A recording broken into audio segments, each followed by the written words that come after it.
Masih seputar COVID-19, Saudara, pada masa pandemi COVID-19 saat ini, masyarakat Kota Palembang juga mendapatkan keringanan biaya air ledeng.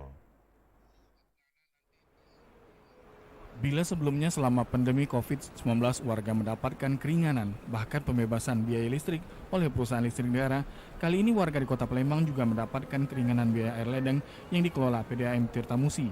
Hal ini dibenarkan oleh Direktur Utama PDAM Tirtamusi Palembang, Andi Wijaya. Menurutnya hal itu sesuai dengan surat edaran Wali Kota Palembang nomor 22 tahun 2020, di mana sebanyak 17.054 pelanggan, terutama masyarakat berpenghasilan rendah, dibebaskan tagihan bulan Mei dan Juni 2020 dan hanya membayar biaya beban atau abodemen sebesar Rp10.200.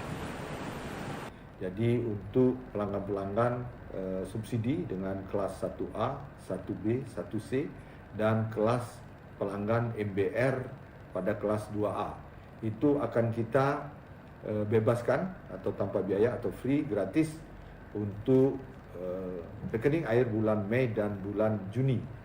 Nah, tetapi ini hanya rekening airnya, abodemennya masih harus dibayar. Jadi abodemen itu hanya sebagai beban berlangganan, itu hanya Rp10.200. Stimulus itu diberikan ke pelanggan PDAM Tirtamusi yang termasuk dalam kategori kelompok 1A, yakni hidran, ledeng umum, dan rumah yatim piatu. Kelompok 1B yakni tempat ibadah, pesantren, badan sosial, dan kantor yayasan yatim piatu. Serta kelompok 1C yakni rumah sangat sederhana dan rumah susun sangat sederhana. Tim Liputan TVRI Sumsel melaporkan.